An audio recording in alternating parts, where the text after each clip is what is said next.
শিৱসাগৰৰ চৰাগুৱাত অৱস্থিত এইখন পানীদিহিং পক্ষী অভয়াৰণ্য। এই অভয়াৰণ্যখনত প্ৰথমবাৰলৈ অনুষ্ঠিত হৈছে পানীদিহিং মহোৎসৱ। পক্ষী নিৰীক্ষণেৰে শুভাৰম্ভ হ'ল পানীদিহিং মহোৎসৱ 2024। বিবিধ থলুৱা আৰু পৰিভ্ৰমী পক্ষীৰ আগমনৰ বাবে বিখ্যাত এই পানীদিহিং অভয়াৰণ্য।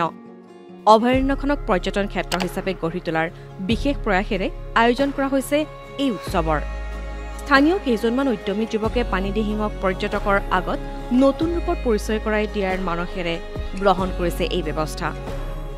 পোনপ্ৰথমবাৰৰ বাবে পানীদিহিং পক্ষী অভয়াৰণ্যৰ কাষত আমি পানীদিহিং ফেষ্টিভেল আয়োজন কৰিছোঁ আৰু এই ফেষ্টিভেলৰ প্ৰথম কাৰ্যসূচী যিটো আমি এটা ৰাখিছিলোঁ বাৰ্ড ৱাচিং প্ৰগ্ৰেম আৰু এই পক্ষী নিৰীক্ষণ যিটো কাৰ্যসূচী আছে তাত আমি পক্ষী বিশেষজ্ঞ মাতি আনিছিলোঁ আৰু তেখেতে ইতিমধ্যে আপোনালোকে গম পাইছে যে গোটেই দলটো টুৰিষ্ট গাইড আছে, স্থানীয় যুৱক যুৱতী আছে, তেওঁলোকে ইতিমধ্যে পানীদিহিঙৰ পক্ষী নিৰীক্ষণৰ বাবে তেওঁলোক গৈছে আৰু ক'ব লাগিব যে আমি স্থানীয় যুৱক যুৱতী আৰু গাইডসকলক এইকাৰণে ইনভলভ কৰিছোঁ যাতে ভৱিষ্যতে তেওঁলোকে চৰাইখিনি বিষয়ে শিকি আৰু পাছত ইয়াত অহা পৰ্যটকসকলক তেওঁলোকে সেই চৰাইবোৰৰ বাবে চৰাইবোৰ দেখুৱাই এটা ইনকাম চ'ৰ্চ হয়।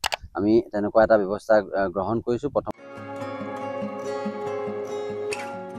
পানীদিহিঙৰ নিৰিবিলি পৰিৱেশত পক্ষী নিৰীক্ষণ, কেনভাছ পেইণ্টিঙকে ধৰি আয়োজন কৰা হৈছে কেইবাটাও আকৰ্ষণীয় অনুষ্ঠানৰ। শুভাৰম্ভণিৰ পক্ষী নিৰীক্ষণ কাৰ্যসূচীত অংশ ল'লে পক্ষী বিশেষজ্ঞৰ নেতৃত্বত টুৰিষ্ট গাইড আৰু স্থানীয় যুৱক যুৱতীসকলে। পানীদিহিং বাৰ্ড চেঞ্চুৰীত চৰাই চাবলৈ আহিছোঁ আৰু এতিয়ালৈকে আমি স্পটেড ডভ দেখিলোঁ আৰু ইণ্ডিয়ান স্পটবিলাক কিছুমান দেখিলোঁ। লগতে আছিলে ইণ্টাৰমিডিয়েট এগ্ৰেড আৰু কিছুমান ৱাৰ্বলাৰ আছিলে, ছানবাৰ্ড আছিলে আৰু আমি আগত পথাৰত আমি গ্ৰেলেগ গুজ কিছুমান দেখিছোঁ।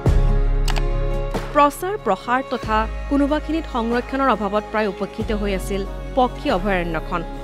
মহোৎসৱলৈ আগমন ঘটা প্ৰকৃতিপ্ৰেমীৰ উপস্থিতিত পুনৰ সাৰ পাই উঠিছে অভয়াৰণ্যখন। যেন এই পানীদিহিং মহোৎসৱৰ মাধ্যমেৰে পক্ষী অভয়াৰণ্যখনত প্ৰাণৰহে সঞ্চাৰ ঘটিছে।